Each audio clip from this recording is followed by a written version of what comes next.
सारे फेजेस जो है वो रिसर्च फेज जो है वो कहाँ से नॉलेज और फैक्चुअल इन्फॉर्मेशन कहाँ से ली जाती है वो चीज़ें बताएंगे एकेडमिक रिसोर्सेज में। ठीक है, इस पॉइंट ऑफ व्यू की बात नहीं कर रहा हूँ, नैरेटिव ऐसे और है और नैरेटिव स्टोरी जो टेलिंग है वो और चीज़ है। ठीक है, स्टोरी राइटर। तो ये 8 पॉइंट हैं जो आपके रिपोर्ट राइटिंग में आते हैं। कोई सुपरफिशियल नॉलेज तो नहीं है। सुपरफिशियल नॉलेज क्या होता है वो भी मैंने पीछे बताया कि जो lack of ability to understand. ठीक है, artificial intelligence, death of creativity. Hello everyone, welcome to back MC Study CSS platform, and as you know we have already started mega series of English essay and grammar course and proficient English vocabulary, and we have already discussed one lectures of mega series, and today we are going to start next lectures of essay writing, and I want to give us some an overview of previous lecture. Basically what we learn in the previous lecture. Okay, let's get started without wasting any time, and चलें जी हम जो है first lecture का थोड़ा overview ले लेते हैं। उसमें हमने क्या चीज़ें डिस्कस की। सबसे पहले जो हमने डिस्कस किया knowledge, what type of knowledge is required in academic writing या academic essay। उसके बाद what type of knowledge होना चाहिए, किस टाइप का नॉलेज होना चाहिए। पहले हम नॉलेज की डेफिनेशन देखी, फिर टाइप्स देखी, फिर उसके बाद एनालिटिकल अप्रोच जो होती है आपके ऐसे के अंदर फर्स्ट रिक्वायरमेंट होती है बेसिक, उसको हमने डील किया, उसको देखा। उसके बाद हमारे डिस्कोर्स कि what is discourse, discourse umbrella term, coherence, cohesion, metonymy, ये चीज़ें हमने डिस्कस की विद डिटेल्स के साथ। देन हमने फॉर्म्स ऑफ डिस्कोर्स की बात की कि what form of discourse basically is required is requirement of academic checker. उसके बाद हमने बात की कि टेक्निकल ट्रीटमेंट ऑफ लैंग्वेज क्या होता है। उसके बाद हमने बात की कि एकेडमिक राइटिंग और जर्नलिज्म की लैंग्वेज, इन दोनों को हमने डिफ्रेंशिएट किया एक दूसरे से।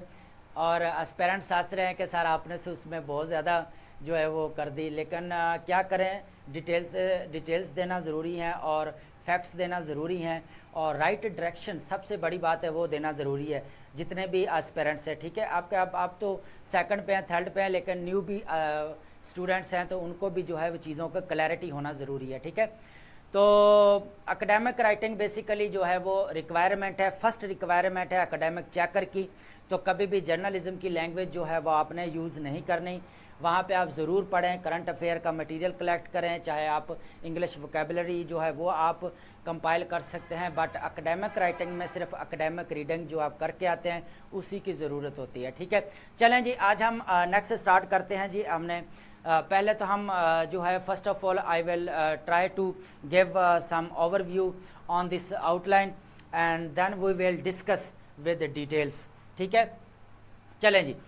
फर्स्ट है कि आज हमने देखना है कि व्हाट इज़ एन एसे। सबसे पहले जो देखना है ऐसे की कनेक्टिविटी जो है, किस ऐसे बेसिकली जॉनरा किस में आता है, आपका नॉन फिक्शन में आता है या फिर आपका फिक्शन में आता है। ठीक है, तो होता क्या है कि ये नॉन फिक्शन और फिक्शन का जब लिटरेचर में पता चल जाए आपको कि ये बेसिकली है क्या ऐसे, तो आपकी जो काफ़ी जो चीज़ें हैं वो क्लियर हो जाती ऐसे को लेकर। ठीक है, हमने बहुत सारी चीज़ें जो है वो बेसिक प्रीवियस लेक्चर में कर ली हैं, लेकिन हम डिस्क्रिप्शन में लिंक दे दिया है, आप जाके वहाँ पे डिटेल्स के साथ लर्न करके आएँ, नोट्स बनाएं, देन जो है वो सेकंड लेक्चर को जो है वो स्टार्ट करें। उसके बाद हम बात करें कि ऐसे जो है व्हाट इज़ एन ऐसे। ऐसे का तो सबको पता है कि ऐसे का मीनिंग है जी अटैम्प्ट करना, लेकिन इसके एकेडमिक पॉइंट ऑफ व्यू से इसकी डेफिनेशन क्या है, एकेडमिक पर्पस क्या है इसका। ठीक है, ऐसे को मेन एग्जाम के अंदर क्यों दिया गया है, इसकी क्यों रिक्वायरमेंट पड़ी, क्यों रिक्वायरमेंट जो है वो पड़ी कि हमें जो है वो ऐसे जो है वो लिखकर जो है दे एस्पिरेंट। तो उन्होंने एक सब्जेक्ट ऐड कर दिया उसके अंदर, इसकी एकेडमिक पर्पस क्या है इसका। ठीक है, उसके बाद हम करेंगे कि डिस्टिंक्शन फ्रॉम अदर फॉर्म्स, जितने भी रिपोर्ट राइटिंग है, नैरेटिव्स है, जितने फॉर्म्स हैं उनसे ये मुख्तलिफ कैसे है, इस चीज़ को भी हम डिस्कस करेंगे। उसके बाद हम बात करेंगे कि हाउ टू अटैम्प्ट। ठीक है, उसके बाद बात करेंगे how to organise and how to manage. ये तीनों चीज़ें एक दूसरे से डिफरेंट हैं, ये मैं पहले बता दूं कि ये एक दूसरे से डिफरेंट है ये तीनों चीज़ें, ठीक है। तो इनको मिक्स नहीं करना, मैं अभी आपको बड़ी क्लैरिटी के साथ बता रहा हूँ हाउ टू अटैम्प्ट, ये अटैम्प्ट करने की टेक्निक है। उसके बाद हम इसकी जो टेक्निक्स है, एप्लीकेशन नॉलेज, वो देखेंगे। उसके बाद हाउ टू ऑर्गेनाइज, इसके ऑर्गेनाइजेशन स्ट्रेटजीज देखेंगे। हाउ टू मैनेज, इसको कैसे मैनेज करना है, इसके अंदर नॉलेज है, इसके अंदर लैंग्वेज है, इसके अंदर एनालिसिस है, इसको कैसे मैनेज करना है। उसके बाद how to put your knowledge in academic ऐसे, तो ऐसे के अंदर जो है आप नॉलेज को कैसे पुट करते हैं, ये बहुत इंपॉर्टेंट चीज़ है। यहाँ पे एकेडमिक रिसोर्सेज में हम बेसिकली पढ़ेंगे कि जो आपके एकेडमिक रिसोर्सेज की बात हो रही है कि आपके जो कह लें कि फेजेस हैं, कि आपके जो कौन से फेजेस है, मतलब रिसर्च फेज़ है आपका, एनालिसिस फेज़ है, देन राइटिंग फेज़ है, और वो सारे फेजेस जो है वो रिसर्च फेज़ जो है वो कहाँ से नॉलेज और फैक्चुअल इन्फॉर्मेशन कहाँ से ली जाती है, वो चीज़ें बताएंगे एकेडमिक रिसोर्सेज में, ठीक है। तो चलें, ये है ओवरव्यू। अब इसकी डिटेल्स के साथ इसको डिस्कस करते हैं। फर्स्ट पॉइंट हम देखेंगे फिक्शन और नॉन फिक्शन, ठीक है। ये आगे पॉइंट बना दिया। यहाँ पे एक चीज़ मैं आपको अभी क्लियर कर देता हूँ जी। फिक्शन ऐसे बेसिकली फिक्शन है या नॉन फिक्शन, पहले इस चीज़ को हम देख लेते हैं। ऐसे जो जॉनरा है वो आपका फिक्शन में इंक्लूड किया जाता है या फिर आपका फिक्शन में। फर्स्ट ऑफ ऑल हम देखेंगे कि ये नॉन फिक्शन क्या है, फिर उसके बाद हम देखेंगे फिक्शन क्या है। नॉन फिक्शन बेसिकली वो चीज़ें होती हैं जो आपके फैक्ट बेस्ड होती हैं, रियलिस्टिक होते हैं। इसके में कोई भी आपका इमेजिनेटिव चीज़ जो है वो नहीं इंक्लूड होती, कोई फेक नहीं चीज़ होती, कोई झूठ पे चीज़ें वो नहीं होती, सारी चीज़ें रियल बेस्ड होती हैं, ठीक है, ट्रुथ बेस्ड। अब यहाँ पे एक चीज़ है जिसमें आप फैक्चुअल इंफॉर्मेशन देते हैं, उसके बाद आपने एविडेंसेस देते हैं, और ये सारे रियलिस्टिक होते हैं। इसमें कोई भी चीज़ जो है वो आपकी जो है वो फेक या इमेजिनेटिव जो है वो नहीं होती। उसके बाद ऑब्जेक्टिव जो जितने भी होते हैं प्रीडोमिनेट्स, ये आपने जितने भी पहले एक्सपीरियंस हो जाते हैं या रियल जो इवेंट्स हो जाते हैं उनके बारे में आप यहाँ पे नॉन फिक्शन में लिखते हैं, ठीक है। और नॉन फिक्शन में किस में लिखते हैं, ऐसे के अंदर लिखते हैं। उसके बाद साइटेशंस होते हैं, जो आप रेफरेंसेस वगैरह देते हैं, अथेंटिक रेफरेंस रिपोर्ट्स है, बुक पढ़ी, आप रिसर्च आर्टिकल्स पढ़े, उसके अंदर से आप फैक्चुअल इंफॉर्मेशन जो है वो हासिल करते हैं, देन जो है फिर आप लिखते हैं। तो फर्स्ट ऑफ ऑल हम बात करेंगे तो नॉन फिक्शन जो है बिल्कुल फैक्ट बेस्ड होता है, जिसमें आपकी ऑटोबायोग्राफीज, बायोग्राफीज, बुक्स और एसेज लिखे जाते हैं। मैं यहाँ पे बता दूं कि मॉडर्न जो है फादर ऑफ इंग्लिश ऐसे वो कौन है, modern father of English language sorry ऐसे का कौन है, वो आपका फ्रांसिस बेकन है। अब फ्रांसिस को बेकन को पढ़े, आपको अकल टिकाने आ जाएगी कि इसने बेसिकली लिखा किस अंदाज में, इतनी एकेडमिक राइटिंग और इतना प्यारा इसने लिखा, और इसकी ओपनिंग स्टेटमेंट इसकी बड़ी कैप्टिवेटिंग है।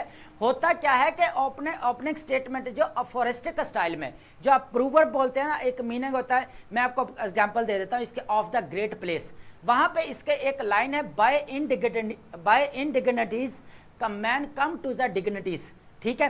कि कैसे जो है इस स्टेटमेंट को आप समझे कि कितनी बड़ी इसने जो है स्टेटमेंट कह दी और इसके अंदर मीनिंग कैसे हिडन है, ठीक है। ये इंटरेस्टिंग चीज़ है। तो ये फ्रांसिस बेकन है जो मॉडर्न फादर ऑफ इंग्लिश ऐसे का फादर है। उसके बाद हम बात करेंगे फिक्शन की। फिक्शन वो चीज़ होती है जो आपकी इमेजिनेटिव होती है, जो इमेजिनेशन के ऊपर बेस करती है, रियलिस्टिक नहीं होती, आइडियल होती है, आर्टियोपिक होती है। जो आप नॉवलिस्ट है या ड्रामाटिस्ट है, ये चीज़ें क्या करते हैं, करैक्टर बनाते हैं, स्टोरी या शॉर्ट स्टोरीज हैं, आपके शॉर्ट स्टोरी राइटर्स हैं, या क्या करते हैं, इमेजिनेटिव जो है वो करैक्टर्स बनाते हैं, कोई स्टोरी बनाते हैं, नॉवल बनाते हैं, देन वो जो है रिटन फॉर्म में लेके आते हैं। तो जो आपके फिक्शन बेस्ड ऐसे हैं वो बेसिकली यहाँ पे ऐसे तो नहीं आएगा वर्ड, लेकिन ये है कि यहाँ पे उसने एडिटिंग में या उन्होंने ऐड कर दिया है। लेकिन यहाँ पे हम जो बात करेंगे ऐसे, वो बेसिकली आपका यहाँ पे ही आएगा सिर्फ नॉन फिक्शन में। ऐसे आप कह सकते हैं स्टोरी वाले या नैरेटिव टाइप के, लेकिन वो आपके नैरेटिव इस पॉइंट ऑफ व्यू की बात नहीं कर रहा हूँ। नैरेटिव ऐसे और है, और नैरेटिव स्टोरी जो टेलेंगे वो और चीज़ है, ठीक है। स्टोरी राइटर जो होते हैं वो क्या करते हैं, स्टोरीज लिखते हैं, ठीक है। तो ये फिक्शन है, तो फिक्शन के अंदर कोई भी रियल चीज़ जो है वो नहीं होती। इसके अंदर नॉवेल्स आ जाते हैं, आपके ड्रामाज आ जाते हैं, आपके शॉर्ट स्टोरीज आ जाते हैं, ठीक है। तो अब ये क्लैरिटी है कि हमारा जो ऐसे का जॉनरा है वो बेसिकली नॉन फिक्शन है, और इसके अंदर पूरा जो है वो फैक्चुअल इंफॉर्मेशन होती है। इसके अंदर कोई भी जो है वो फेक इंफॉर्मेशन जो है वो आप नहीं लिखते, ठीक है। यहां तक क्लैरिटी है आपको। चलें जी, उसके बाद ये देख लें लिटरेरी एलिमेंट्स होते हैं, interpret themes and character development किए जाते हैं। ये सारा नैरेटिव स्ट्रक्चर होता है और ये किसके ऊपर बेस करता है, इमेजिनेटिव के ऊपर आपका बेसिकली इमेजिनेटिव के ऊपर आपका बेस कर रहा होता है। ठीक है, यहां पर एक चीज क्लैरिटी हो गई, आपकी क्लैरिटी आ गई, सॉरी आपको। चलें जी, अब हम बात करते हैं कि व्हाट इज एन ऐसे, ऐसे की डेफिनेशन देखते हैं जी। सबसे पहले जो है एकेडमिक पॉइंट ऑफ व्यू से, ठीक है, मीनिंग तो सबको ही पता है ना, सिनोनिम्स तो ऐसे पता है आप लोगों को जैसे रटा हुआ है आपने। क्या है कि इसका मीनिंग तो है कि आपने अटेम्प्ट के मीनिंग में आप इसको दे देते कि अटेम्प्ट करना, but academic point of view से इसकी डेफिनेशन क्या है? बेसिकली डेफिनेशन इसकी ये है कि structured composition of your arguments of your analysis on a specific topic through evidences and reasoning. होता क्या है कि आप किसी भी टॉपिक के ऊपर आप अपने आर्गूमेंट्स देते हैं, आप अपना एनालिसिस करते हैं, और वो सारी चीज़ें क्या होती है आपके स्ट्रक्चर्ड कंपोजिशन में होती हैं। आपके अंदर आउटलाइन बन रही होती है, इंट्रोडक्टरी पैराग्राफ्स आ रहे हैं, मेन बॉडी पैराग्राफ्स आ रहे हैं, कंक्लूजन आ रहे हैं, स्ट्रक्चर्ड कंपोजिशन होता है। ठीक है, कंपैक्ट जिसको बोलते हैं, वो बिल्कुल जो है वो बिल्कुल जो कह लें कि एकेडमिक ऐसे जो है वो बिल्कुल जो है जिसके अंदर सारी चीज़ें आ जाती हैं, आपका एनालिसिस आ जाता है, आपका डिस्कोर्स आ जाता है, आपका जो है वो टेक्निकल ट्रीटमेंट ऑफ लैंग्वेज आ जाती है, आपका नॉलेज आ जाता है, ये सारी चीज़ें आ जाती है उसके अंदर। तो वो हमारा क्या बन जाता है, एकेडमिक ऐसे बन जाता है। और उसमें होता क्या है कि ये स्ट्रक्चर्ड, अब इसकी डेफिनेशन स्ट्रक्चर्ड कंपोजिशन है जो आर्गूमेंट को प्रेजेंट करता है और एनालिसिस करता है स्पेसिफिक के टॉपिक के ऊपर, और ये होते क्या है आपके एविडेंसेस है जो आप देते हैं। तो ये फॉर्मल डेफिनेशन है एकेडमिक पॉइंट ऑफ व्यू से। ठीक है, ये आपका ऐसे और ऐसे की इसका मीनिंग ये है। ठीक है, उसका एकेडमिक पर्पस इसका क्या था, मेन एग्जाम में इस चीज को क्यों ऐड किया गया, पेपर जो है ऐसे का ऐड क्यों किया। अब डिफरेंट जो है मेंटोर्स हैं, डिफरेंट टीचर्स हैं, डिफरेंट सीएसपी जितने भी हैं, वो हर कोई अपना पॉइंट ऑफ व्यू देता है कि ऐसे को इसलिए ऐड किया गया, लेकिन सारों की बातें जो है वो ऑलमोस्ट सेम ही होती हैं, सिर्फ कीवर्ड का फर्क होता है। बेसिकली एकेडमिक ऐसे इसलिए दिया गया कि ये एक स्ट्रक्चर्ड और कंपोजिशन होता है जिसमें जो है कैंडिडेट या एस्पिरेंट क्या करता है, अपना एनालिसिस करता है, इसका क्रिटिकल थिंकिंग जो होती है वो चीज़ों, मेन फोकस इसकी बात कर रहा हूँ, क्रिटिकल थिंकिंग। उसके बाद एनालिटिकल अप्रोच जो यूज़ करता है, ठीक है, वो उसको कल वो अगर आज वो क्लियर कर लेता है और देन वो कल जॉब के ऊपर एलोकेशन हो जाती है, तो उसको अगर किसी इशू के ऊपर लिखना पड़े और उसके ऊपर जांच एग्जामिन करना पड़े उसको, उसके बाद उसको एनालिसिस करना पड़े, उसके बाद क्रिटिकल थिंकिंग करनी पड़े, तो यहाँ पे एबिलिटी चेक की जाती है कि क्रिटिकल थिंकिंग कैसे करनी है, एनालिसिस कैसे करना है, और टेक्निकल ट्रीटमेंट ऑफ लैंग्वेज क्या होता है। आपको लैंग्वेज आनी चाहिए, जैसे कि इंग्लिश लैंग्वेज हमारी ऑफिशियल लैंग्वेज है, तो ऑफिशियल लैंग्वेज होती है तो उसमें सारे डॉक्यूमेंटेशन जितनी भी हो रही होती है आपकी इंग्लिश में हो रही है। तो बेसिकली इसलिए ऐड किया गया कि ये एकेडमिक एक फॉर्मल फ्रेमवर्क है, इसको ऐसे का 100 मार्क्स इसलिए दिया गया ताकि जो भी एस्पिरेंट आए उसको एटलीस्ट नॉलेज की नाउ हाउ होनी चाहिए, उसको एक स्ट्रक्चर्ड जो एक लिखने का अंदाज होता है, डिस्कोर्स होता है, उसको ये चीज़ पता होनी चाहिए ताकि अगर वो कल ऑफिशियल डॉक्यूमेंट के प्रिपेयर करके इजीली जो है वो आगे भेज दे। ठीक है, प्रिपरेशन करनी पड़ जाती है ना, तो करनी पड़ क्या जाती है, होती वही डॉक्यूमेंटेशन के, तो वो आगे उसको सेंड करना पड़ती है। तो ये इसीलिए इस चीज़ को ऐड किया गया कि ये क्रिटिकल थिंकिंग जो होती है ये भी होती है, एनालिटिकल अप्रोच हो रही होती है, आपका नॉलेज हो रहा है, फैक्चुअल इंफॉर्मेशन जो होती है वो बहुत ज़्यादा इंपॉर्टेंट होती है। ठीक है, तो इसलिए इस चीज़ को जो है वो ऐड किया गया। अब यहाँ पे डिस्टिंक्शन फ्रॉम अदर फॉर्म्स हम बात करते हैं जी। ये जो है आपने क्या करना है जी, रिपोर्ट्स मत बना देना। हमारी एक ही बार बार होती है कि ऐसे को रिपोर्ट्स मत बना देना। ठीक है, अब हम इसको जो है रिपोर्ट राइटिंग का थोड़ा मैं आपको बता दूं कि ये रिपोर्ट राइटिंग क्या होती है। बेसिकली पहले तो हम इस चीज को देख लेते हैं, रिपोर्ट राइटिंग का स्ट्रक्चर क्या है, पहले मैं ये बता दूं फिर आपको क्लैरिटी आ जाएगी। ये है जी आपका पेज है जी रिपोर्ट का। ठीक है, रिपोर्ट के अंदर पहले आएगा आपका जो है टाइटल, पहले क्या आता है आपके अंदर टाइटल, उसके बाद आपका आएगा एब्स्ट्रैक्ट आएगा। ठीक है, उसके बाद आपका क्या आएगा, थर्ड नंबर पे आपका क्या आएगा, टेबल कंटेंट। ठीक है, ये कंटेंट होता है जो वो लिखा जाता है उसके अंदर। उसके बाद फोर्थ नंबर पे आपकी क्या चीज आ जाती है, इंट्रोडक्शन आ जाता है आपका। ठीक है, वहां पे आप इंट्रोडक्शन लिखते हैं। फिफ्थ नंबर पे आप क्या लिखते हैं, मेन बॉडी पैराग्राफ्स आ जाते हैं आपके। और 6th नंबर पे आपका क्या आ जाता है जी, आपका कंक्लूजन आ जाता है। अब ये वो चीजें हैं जो ऐसे से डिफरेंट है। और 7th नंबर पे आपकी सजेशंस आ जाती हैं इसके अंदर, जो सजेशंस हम ऐसे के अंदर देते हैं, लेकिन यहाँ पे और पॉइंट ऑफ व्यू से, पॉइंट ऑफ वही होता है लेकिन हम और मेथड से देते हैं यहाँ पे। उसके बाद हम रेफरेंसेस आ जाते हैं, रेफरेंसेस यहाँ पे कोट करने पड़ते हैं। तो ये 8 पॉइंट हैं जो आपके रिपोर्ट राइटिंग में आते हैं। तो आज तक किसी ने डिफरेंशिएट करके दिया है? नहीं दिया ना। तो क्लैरिटी कैसे आएगी स्टूडेंट को? पहले थोड़ा सा रिपोर्ट राइटिंग के बारे में भी स्टूडेंट को बताएं ताकि उसको जो है वो इस चीज़ की क्लैरिटी जो है वो आ जाए। ठीक है, चलें जी, ये आप समझ आ गई कि ये रिपोर्ट राइटिंग क्या होती है। रिपोर्ट राइटिंग ये होती है, ये बहुत डिफरेंट होता है ऐसे राइटिंग से। ठीक है, इसका स्ट्रक्चर ही डिफरेंट है, तो फिर इसका स्ट्रक्चर जो है वो डिफरेंट है। ठीक है, चलें जी, अब इसकी डेफिनेशन होगी। अब हम बात करते हैं इसके मेन पॉइंट की आगे। ठीक है, देखें स्ट्रक्चरल कंपोनेंट्स क्या होते हैं आपके जो है वो ऐसे के।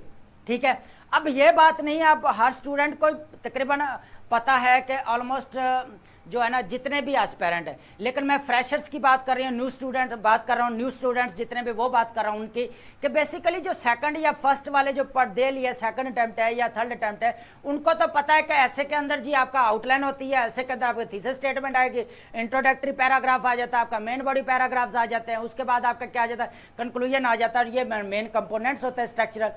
तो इसके यहाँ पे बताने का, न्यू कमर्स जितने भी हैं उनको बताने का, सबसे पहले आपकी जो है वो ऐसे के अंदर क्या आती है, आउटलाइन आती है। ठीक है, आउटलाइन के अंदर आपकी क्या आती है, ये थीसिस स्टेटमेंट जो दी गई है ये इसी के अंदर आती है। ठीक है, ये थीसिस का स्टेटमेंट है। उसके बाद आपको क्या आता है कि आपका इंट्रोडक्शन आता है, उसके बाद आप मेन बॉडी पैराग्राफ्स आते हैं जहां पे ट्रांजिशनल ब्रिज वगैरह भी आता है पैराग्राफ। ये हम सारी चीजें जो है हम डिस्कस करेंगे। ठीक है, ट्रांजिशनल ब्रिज होता है ये आपका, ये भी एक छोटा सा मिनी पैराग्राफ होता है।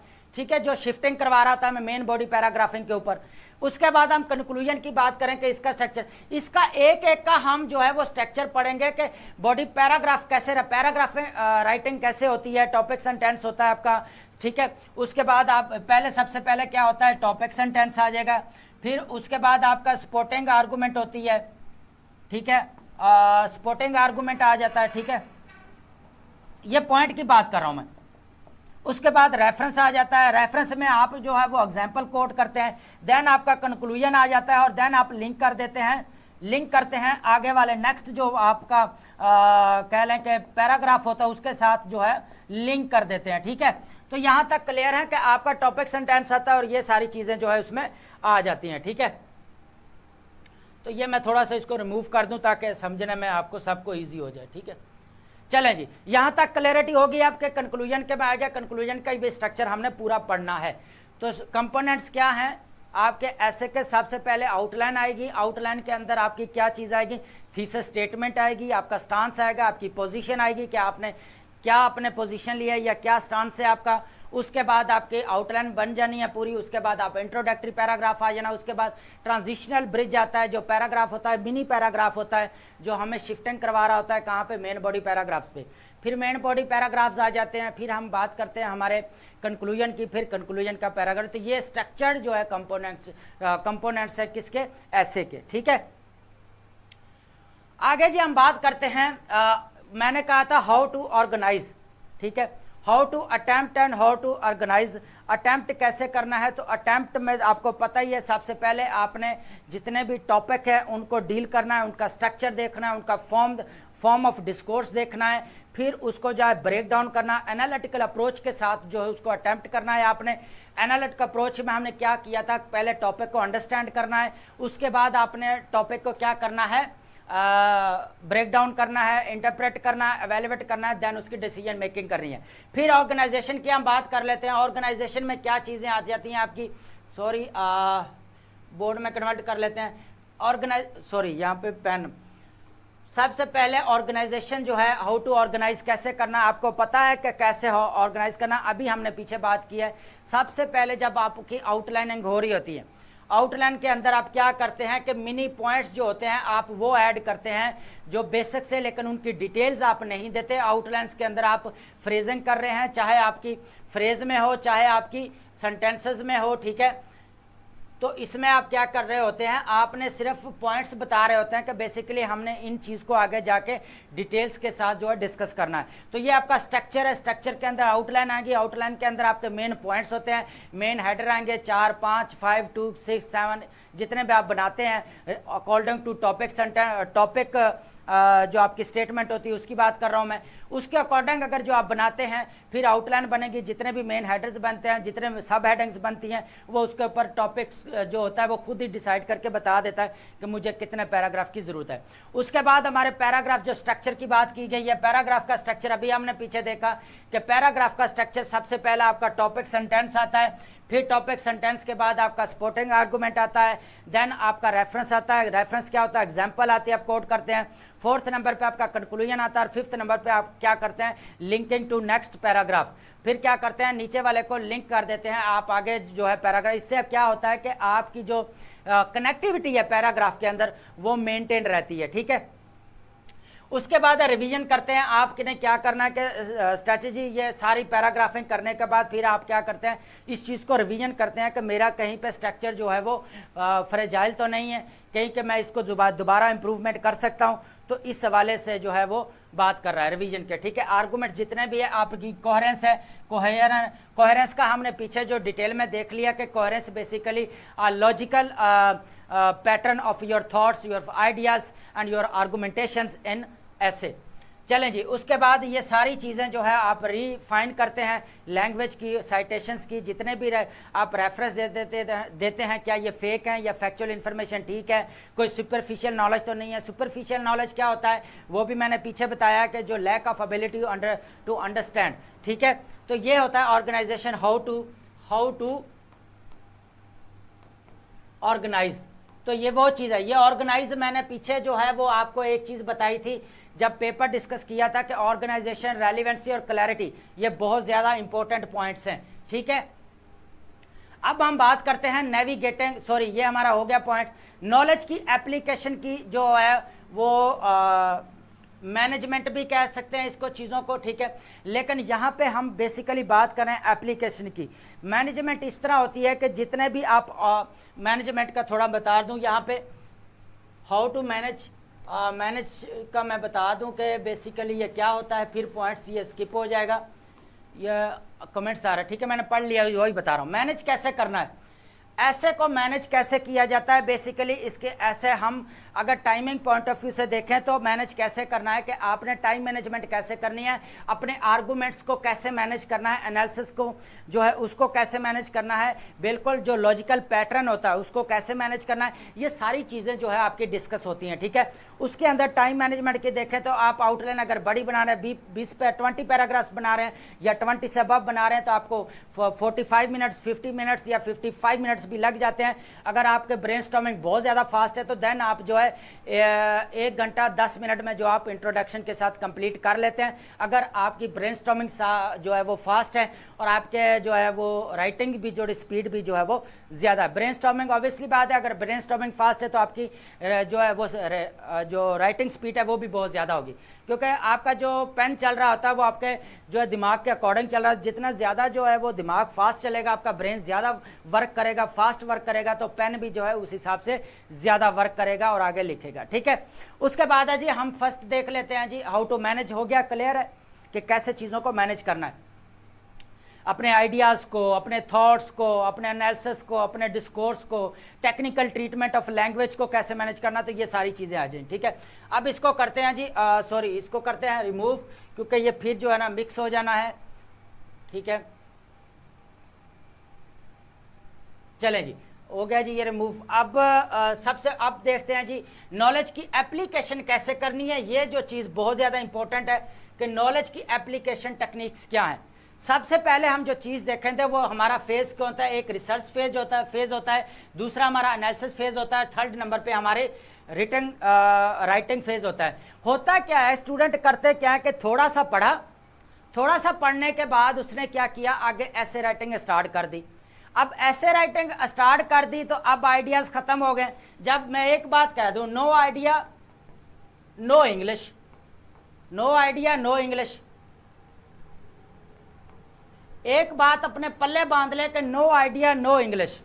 अगर जहां पे आपके आइडियाज खत्म हो गए तो समझो आपकी इंग्लिश भी खत्म होगी। तो कोई इंग्लिश असल में कोई भी टॉपिक, कोई भी लैंग्वेज ले लें आप, अगर आपके पास नॉलेज ही नहीं है तो आप बात कैसे करेंगे, क्योंकि उसके बारे में आप बात कर ही नहीं सकते, क्योंकि आपके पास नॉलेज नहीं है। तो टॉपिक चाहिए, बातचीत करने के लिए टॉपिक चाहिए, और जब आइडियाज या थॉट्स या आर्गुमेंट्स ही खत्म हो जाते हैं तो समझो आपकी इंग्लिश लैंग्वेज भी खत्म हो जाती है, वहां पे एंड हो जाती है। तो नो आइडिया नो इंग्लिश, ठीक है। फर्स्ट फेज हमारा क्या होता है कि बच्चे क्या करते हैं, फर्स्ट फेज देख लें कि होता क्या है। फर्स्ट फेज में बेसिकली आपका रिसर्च फेज होता है, जिसमें आप मटेरियल कलेक्ट करते हैं। अब होता क्या कि 11 सब्जेक्ट दे दिए हैं और बच्चे करते समझते हैं एस्पेरेंट के बेसिकली अब हमें ज़रूरत नहीं है और अब हमारे पास बहुत सारा नॉलेज है। देखें, ऐसे की जो एकेडमिक रीडिंग है वो बहुत अलग है, बहुत मीन्स काफ़ी अलग है, उससे बहुत नहीं काफ़ी अलग है, क्योंकि आपको यहाँ पे ऐसे के लिए भी नोट्स बनाना पड़ते हैं। अब आर्टिफिशियल इंटेलिजेंस का किसी पेपर में नहीं पूछा जाता, हो सकता है कहीं जो है वो पीए के पेपर में पूछ ले, लेकिन ऐसे के अंदर वो आर्टिफिशियल इंटेलिजेंस को कंसेप्टिवली पूछ रहा है, ऐसे ही है तो पूछ रहा है। तो अगर आप इसके नोट्स ही नहीं बनाएंगे, मैंने एक टेक्निकल ट्रीटमेंट की बात की थी जहाँ पे आप रेलिवेंट अगर जॉर्गन्स और terminologies related to artificial intelligence अगर आप कंपाइल नहीं करेंगे, कॉन्ग्रीगेट नहीं करेंगे, तो आपने मेन एग्जाम में कैसे लिखोगे, नहीं लिख पाओगे ना, क्योंकि आपके पास टेक्निकल ट्रीटमेंट जो रिक्वायरमेंट है, जॉर्गन्स हैं, टर्मिनोलॉजीज है, वो आपके पास नहीं है, तो आप उसको कैसे लिखोगे वहां पे, तो वहां पे फिर आपको कंफ्यूजन होती है। तो सबसे पहले जो है ऐसे के लिए लाजमी नोट्स बनाएं, जो आप नोट आर्टिफिशियल इंटेलिजेंस के पहले नोट्स बनाएं, इसके रिलेटेड टर्मिनोलॉजीज हैं, जॉर्गन्स हैं, जितने मशीन लर्निंग है, आपकी कॉग्निटिव प्रोसेस है, ट्यूरिंग टेस्ट है, एजेंट प्रोसेस है, आपका कॉग्निटिव अप्रोच है, तो ये वो चीज़ें हैं जो हमको आर्टिफिशियल इंटेलिजेंस को अंडरस्टैंड करने में हेल्प आउट करती हैं। तो ये फर्स्ट फेज अपने नोट्स लाजमी बनाएं। अब ये कौन कौन से हम बिल्कुल इस थीम डिस्कस करेंगे वन बाय वन, और एक एक डेली ऐसे जो हम लाइव डिस्कस करेंगे बिल्कुल रिसर्च के साथ। पहली बात हम बात कर दें कि सबसे पहले जो है वो आपने क्या करना होता है रिसर्च फेज के अंदर, आपने एक टॉपिक उठा लेना, उस टॉपिक का मतलब कोई थीम उठा लेना। फॉर एग्जाम्पल अब बहुत सारे डिफरेंट टाइप्स ऑफ थीम, मैं अभी थोड़ा सा गिनवा देता हूँ आपको। ग्लोबलाइजेशन है, क्लाइमेट चेंज है, जेंडर है, आपका एजुकेशन है, इकोनॉमी है, डेमोक्रेसी है, गवर्नेंस पे है, पॉलिटिक्स पे है, उसके बाद आपका अभी जो बात करें आर्टिफिशियल इंटेलिजेंस पे है, या डिजिटल के ऊपर आ जाता है, डिजिटलाइजेशन के ऊपर आ जाता है। ये बहुत सारे थीम्स हैं, ठीक है। रिलीजियस एक्सट्रीमिज्म है, टेररिज्म है, सोशल मीडिया है, तो ये बहुत सारे जो है थीम है, इनके हम रिलेटेड जो है कोई भी टॉपिक वो बना के जो है वो आपको दे देता है, ठीक है।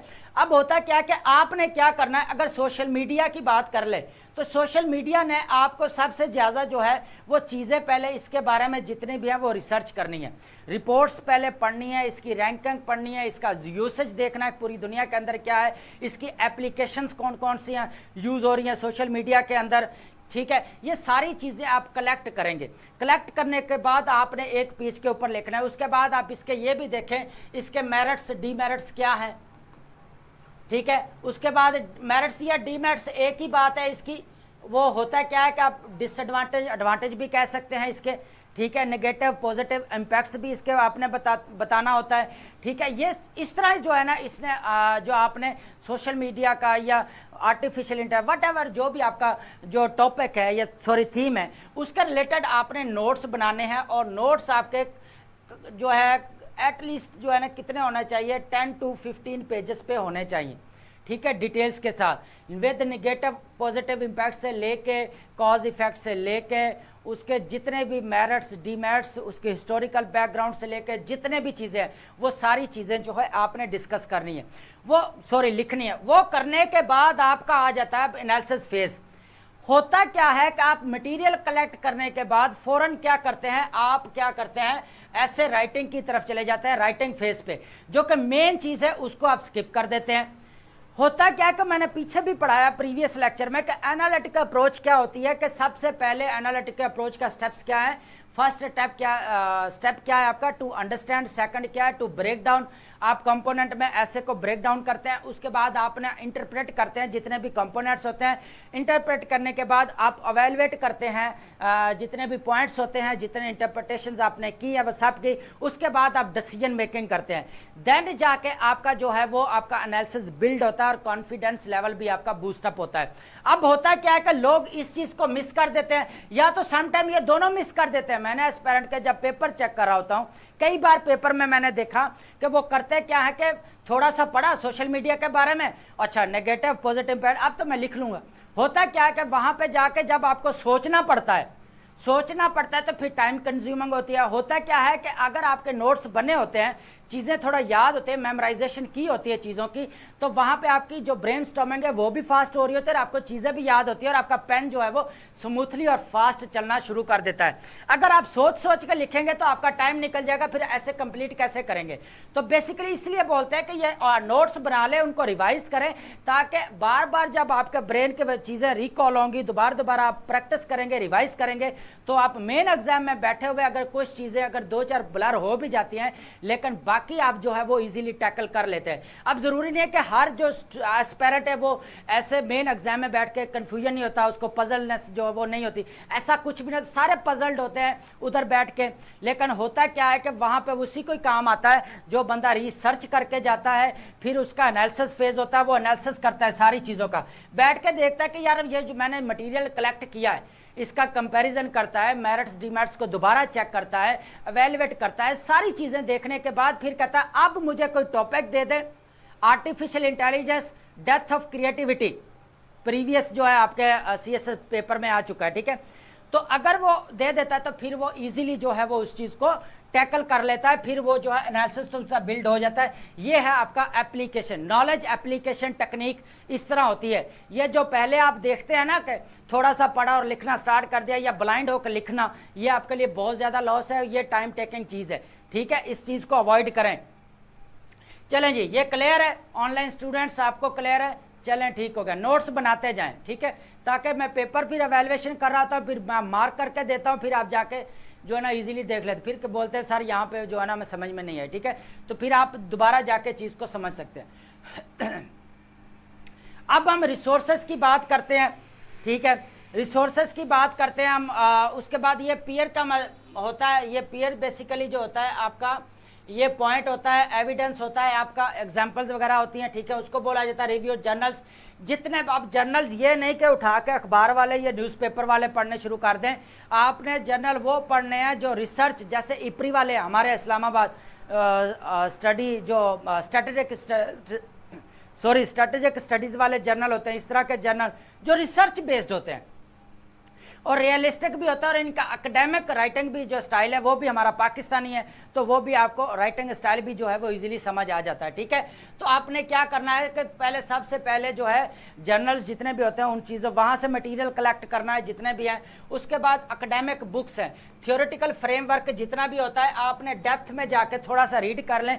आर्टिफिशियल इंटेलिजेंस के अगर है तो उसकी बुक है, बहुत अच्छी बुक है, वो आपको बता दूंगा, आप कमेंट सेंस में पूछ सकते हैं, ठीक है। उसके बाद जो है ये जब हम स्टार्ट करेंगे तो फिर वहाँ पे डिटेल के साथ जो है वो बता देंगे, कोई इशू नहीं, परेशान नहीं होना। चलें जी, बुक्स को रीड करें। उसके बाद रिसर्च रिपोर्ट कहाँ से होती है, जैसे आपका IMF है, वर्ल्ड बैंक है, ये जो रिपोर्ट आपको जो है वो साल बाद देते हैं, जो आपके ह्यूमन डेवलपमेंट की रिपोर्ट आ जाती है, आपकी जो है वो कह लें कि पॉवर्टी की आ जाती है, वहाँ पे कोई ह्यूमन राइट्स की रिपोर्ट आ जाती हैं। इस तरह की रिपोर्ट्स का आपने मटेरियल कलेक्ट करते हैं। उसके बाद सबसे मेन पॉइंट है जो है एकेडमिक वेबसाइट। आजकल तो चैट GPT ने आपका जो है ना वो आपके लिए एकेडमिक जो है वो बन गया, तो इसीलिए फिर ऐसे भी तो आ गया है ना, वहाँ पे ऐसे भी तो दे दिया है कि artificial intelligence the death of creativity. तो ऐसे चेकर को, एग्जामिनर को पता है कि बच्चों ने जो काम करना छोड़ दिया, जो चैट GPT से काम ले रहे हैं ना शॉर्टकट वाला, तो अब वो जहाँ मेन एग्जाम में तो क्लियर करना पड़ेगा ना, तो फिर उसकी रेशो कितनी हो रही है, 300 या 400 पास हो रहे हैं। तो इस चीज़ को एकेडमिक चैट जीपीटी फ़ायदा ज़रूर उठाएं, लेकिन मटेरियल डिटेल्स के साथ जाके पढ़ें। समटाइम्स ये भी होता है कि जहाँ पे हमें मटेरियल चाहिए रेलिवेंट, लेकिन वहाँ पे 2-3 पॉइंट जो इररेलिवेंट चैट जीपीटी में आ जाते हैं, तो आपने बी केयरफुल होकर जो है वो अपने नोट्स बनाने हैं। तो ये जो चीज़ें हैं ये नोट्स मेकिंग है, स्कॉलरली, आप ये स्कॉलरली जितने भी रिसोर्सेज हैं ये मैंने डिस्कस कर दिए हैं, ये पूरी इसकी जो हायरार्की है वो बन गई है, ठीक है। अब यहाँ पे पता चल गया है कि कैसे इसको करना है। चलें जी, thank you so much for joining us. And अगर इसमें बहुत सारी चीज़ें अगर हमने आज क्लियर की हैं, अगर किसी का कोई क्वेश्चन है, देखें मैं एक बार हमेशा कहता हूँ, आपने जो भी क्वेरी हो आप कमेंट्स करके पूछ सकते हैं, ठीक है। हाँ, वहाँ पे भी आपको वहीं आपको एड्रेस कर दिया जाएगा, वहाँ पे आपको जो आंसर कर दिया जाएगा। लेकिन एक चीज़ याद रखें कि हमने जितनी भी चीज़ें पढ़ रहे हैं वो बिल्कुल रिसर्च बेस्ड हैं। बिल्कुल आपको परेशान होने की ज़रूरत नहीं है कि एमसी सर ने ये पढ़ाया तो ये हो सकता है इसमें कोई डाउट हो, कोई डाउट नहीं है। ये जो लेक्चर्स तैयार किए गए हैं, मैंने पहले भी क्लियर कर दिया गया है कि जितने भी मेंटोर्स हैं हमारे, मेरे जानने वाले हैं, जहाँ से मैंने पढ़ा था, उसके बाद मेरे सीएसपी फ्रेंड्स हैं और मैंने भी ऑल्सो, तो ये सारे मिल के जो है हम लोग कंसल्टेशन के बाद जो है ये सीरीज़ बनाई है, ठीक है। तो मिलते हैं हमारे नेक्स्ट लेक्चर में। Thank you so much. इसको रिवाइज ज़रूर कर लें, इसके नोट्स बना लें कि हमने ऐसे का मीनिंग क्या लिया, नॉन फिक्शन, फिक्शन के बारे में पढ़ा, उसके बाद how to manage, how to organise, how to attempt our essay and how to put our knowledge in academic essay. उसके बाद एकेडमिक रिसोर्सेज को भी हमने सारा देखा कि फैक्चुअल इंफॉर्मेशन जो है वो कैसे कलेक्ट की जाती है, ठीक है। ओके जी, थैंक यू सो मच। मिलते हैं हमारे नेक्स्ट लेक्चर में।